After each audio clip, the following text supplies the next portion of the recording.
शिवसेना आणि राष्ट्रवादीच्या फुटीनंतर महाराष्ट्रात पहिल्यांदाच लोकसभा निवडणूक पार पडली आणि या निवडणुकीमध्ये महाविकास आघाडी अर्थात ठाकरे आणि पवार या दोन नेत्यांच्या आघाडीने मोठी मुसंडी मारलेली आहे। महाविकास आघाडीला 30 तर महायुतीला 18 जागा मिळालेल्या आहे आणि या विजयामुळे महाविकास आघाडीच्या नेत्यांचा विधानसभेसाठीचा आत्मविश्वास आपल्याला वाढल्याचं पाहायला मिळतंय। अनेक ठिकाणी धक्कादायक निकाल लागलेला आहे आणि असेच काहीसे निकाल राज्यातल्या 3 लोकसभा मतदारसंघांमध्ये लागले जिथे भाजपचे दिग्गज नेते आणि 3ही केंद्रीय मंत्री पराभूत झालेले आहे। नवख्या उमेदवारांनी महाविकास आघाडीच्या दिग्गज आणि मातब्बर नेत्यांचा पराभव केलेला आहे। अनेक सीट्स अशा आहेत जिथे अनपेक्षितरित्या किंवा काही अवघ्या 50-55 मतांनी सुद्धा काही उमेदवारांचा विजय झाला। परंतु महाराष्ट्रामध्ये जालना, कल्याण आणि दिंडोरी हे 3 मतदारसंघ असे आहेत जिथे सध्या मोदी यांच्या मंत्रिमंडळामध्ये मंत्री असणाऱ्या मंत्र्यांचा पराभव झालाय आणि महाविकास आघाडीच्या नवख्या उमेदवारांचा तिथे विजय झाल्याचं आपल्याला पाहायला मिळतंय। कोणत्या मतदारसंघातून कुणाचा पराभव झाला, कुणाचा विजय झाला आणि त्या मतदारसंघामध्ये कुठले मुद्दे महत्त्वाचे ठरले, निर्णायक ठरले, या सगळ्या प्रश्नांची उत्तरं आपण पुढच्या काही मिनिटांमध्ये समजून घेणार आहोत। नमस्कार, मी आतिक आणि तुम्ही पाहताय मुंबई तक। महाराष्ट्रात ज्या 3 केंद्रीय मंत्र्यांचा पराभव झाला त्यामध्ये पहिला आणि अत्यंत महत्त्वाचा लोकसभा मतदारसंघ आहे जालना लोकसभा मतदारसंघ। मनोज जरांगे पाटील यांचं जे मराठा आंदोलन सुरू झालं होतं ते अंतरवाली सराटी इथूनच आणि अंतरवाली सराटी हे जालना जिल्ह्यामध्ये येतं। जालना, बीड आणि मराठवाड्याच्या अन्य भागांमध्ये मनोज जरांगे पाटील यांच्या आंदोलनाचा प्रभाव आपल्याला पाहायला मिळाला, परंतु जे मराठा आंदोलनाचं एपी सेंटर होतं ते होतं जालना लोकसभा मतदारसंघ। रावसाहेब दानवे जे 5 वेळा जालन्यातून खासदार राहिलेले आहेत, मोदी सरकारमध्ये ते दुसऱ्यांदा मंत्री आहेत।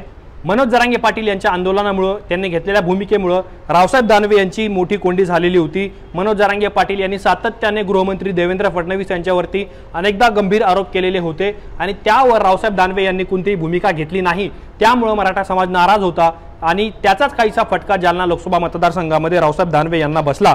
परिणामी काँग्रेसचे कल्याण काळे जे फुलंब्रीचे माजी आमदार आहेत त्यांना काँग्रेसने उमेदवारी दिली होती महाविकास आघाडीकडून, त्यांना 6,07,897 मतं मिळाली आणि जे पराभूत मंत्री आहे रावसाहेब दानवे त्यांना 4,97,939 मतं मिळालेली आहेत। कल्याण काळे यांचा तब्बल 1,09,998 मतांनी विजय झालेला आहे। संपूर्ण मराठवाड्यामध्ये 8 लोकसभा मतदारसंघ आहे आणि त्यापैकी 7 जागांवरती महाविकास आघाडीचे उमेदवार विजय झालेले आहे। मराठवाड्यामध्ये भाजप 4 जागांवरती लढलं होतं आणि 4ही जागांवरती भाजपचा पराभव झाल्याचं आपल्याला पाहायला मिळतंय। दुसरा जो महत्त्वाचा मतदारसंघ आहे तो आहे दिंडोरी लोकसभा मतदारसंघ। दिंडोरी लोकसभा मतदारसंघातून केंद्रीय मंत्री भारती पवार या खासदार होत्या।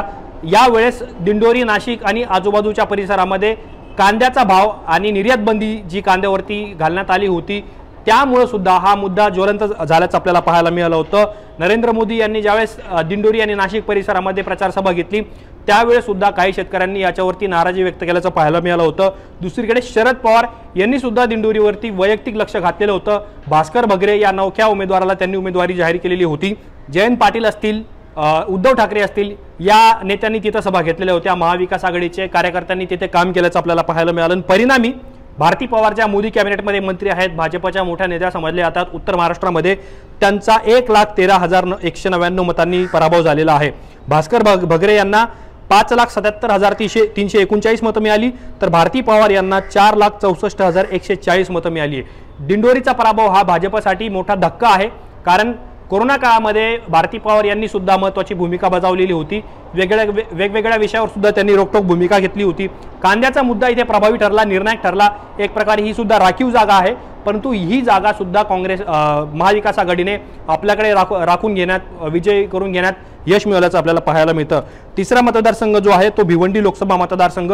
भिवंडी लोकसभा मतदारसंघातून कपिल पाटील हे गेली अनेक वर्ष सातत्याने निवडून येत आहेत। भाजपचा आगरी समाजाचा चेहरा म्हणून कपिल पाटील यांच्याकडे पाहिलं जातं। कपिल पाटील हे केंद्रात मंत्री होते, त्यानंतर MMR रिजनमध्ये भाजपने त्यांना ताकद देण्यास सुरुवात केली होती। त्यांचा प्रभावही भिवंडी लोकसभा मतदारसंघामध्ये चांगला आहे, परंतु यावेळेस त्यांच्या विरोधात अँटी इन्कम्बसी असल्याचं सुरुवातीला जाणवत होतं। भाजपच्या अंतर्गत सूत्रांमध्ये सुद्धा ही बाब समोर आलेली होती, परंतु त्यानंतरही भाजपने त्यांना उमेदवारी जाहीर केली। आणि दुसरीकडे निलेश सांबरे हे अपक्ष उमेदवार तिथे उभे राहिले आणि त्यामुळं कुठेतरी सगळी समीकरणं बिघडली आणि राष्ट्रवादी शरद पवार गटाचे उमेदवार बाळामामा उर्फ सुरेश म्हात्रे यांचा मोठ्या मताधिक्यांनी तिथे विजय झालेला आहे। कपिल पाटील गेली अनेक वर्ष खासदार असल्यामुळं सामान्य लोकांची कामं झाली नाही, काहीच काम त्यांनी केलं नाही अशी सातत्याने तक्रार मतदारांमध्ये होती आणि परिणामी बाळामामा म्हात्रे यांना 4,99,464 मतं मिळाली, कपिल पाटील यांना 4,33,343 मतं मिळाली आणि जवळपास 66,121 मतांनी कपिल पाटलांचा पराभव झाला। बाळामामा तिथून पहिल्यांदाच खासदार झालेले आहे। भास्कर बगरे आणि बाळामामा हे दोन नवीन चेहरे आहेत, तर कल्याण काळे हे सुद्धा पहिल्यांदाच खासदार झालेले आहे। आता ही तीनही मंत्री मोदींच्या केंद्रीय मंत्रिमंडळात आहे, परंतु राज्याच्या मंत्रिमंडळात असलेले सुधीर मुनगंटीवार यांचा सुद्धा पराभव चंद्रपूर लोकसभा मतदारसंघातून झालेला आहे। काँग्रेसचे दिवंगत खासदार बाळू धानोरकर यांच्या पत्नी प्रतिभा धानोरकर या मतदारसंघातून उमेदवार होत्या, त्या जिंकून येतील असा अनेक संस्थांनी सर्वेतून अंदाज वर्तवलेला होता आणि तसाच काहीसा अंदाज आपल्याला निकालामध्ये सुद्धा पाहायला मिळाला। प्रतिभा धानोरकर यांना तब्बल 7,18,410 मतं मिळाली, तर सुधीर मुनगंटीवार यांना 4,58,004 मतं मिळाली। 2,60,406 मतांनी म्हणजे जवळपास 2.5 लाखांहून अधिक मतांनी प्रतिभा धानोरकर यांनी सुधीर मुनगंटीवार यांचा पराभव केलेला आहे। आता इथे कोणती मुद्दे महत्त्वाचे होते, तर पहिलं बाळू धानोरकर यांच्या निधनानंतर एक चंद्रपूर लोकसभा मतदारसंघामध्ये एक सहानुभूतीचं वातावरण निर्माण झालेलं होतं, त्याचा काहीसा फायदा प्रतिभा धानोरकर यांना झाल्याचं आपल्याला पाहायला मिळालं। दुसरीकडे विरोधी पक्षनेते विजय वडेट्टीवार यांचा सुद्धा बॅकअप हा काँग्रेसकडे अर्थात प्रतिभा धानोरकर यांच्याकडे होता आणि जी जातीय समीकरणं जुळून आली प्रतिभा धानोरकर यांच्या बाजूने मराठा आंदोलनाचा काहीसा प्रभाव होता, त्याचबरोबर मराठा ओबीसी असं काहीसं ध्रुवीकरण जे विदर्भामध्ये झालं त्याचा सुद्धा फटका हा सुधीर मुनगंटीवार यांना बसला आणि अँटी इन्कम्बसी सत्ता असतानाही सत्ता मिळूनही ज्या विदर्भामध्ये ग्रामीण भागामध्ये काम झाला नाही याची जी मतदारांमध्ये निराशा होती त्याचा सुद्धा फटका भाजपला बसल्याचं आपल्याला पाहायला मिळालं। जालना, दिंडोरी, भिवंडी आणि राज्यातल्या मंत्रिमंडळातला चेहरा सुधीर मुनगंटीवार चंद्रपुरातून या 4ही मंत्र्यांचा 3 केंद्रीय मंत्री आणि एक राज्यातले मंत्री अशा 4 मंत्र्यांचा लोकसभा निवडणुकीमध्ये पराभव झाला आहे। या सगळ्या प्रकरणांवरती तुम्हाला काय वाटतं हे आम्हाला कमेंट बॉक्समध्ये नक्की कळवा। अशाच माहितीपूर्ण व्हिडिओ पाहण्यासाठी मुंबई तकच्या YouTube चॅनल सबस्क्राईब करायला विसरू नका।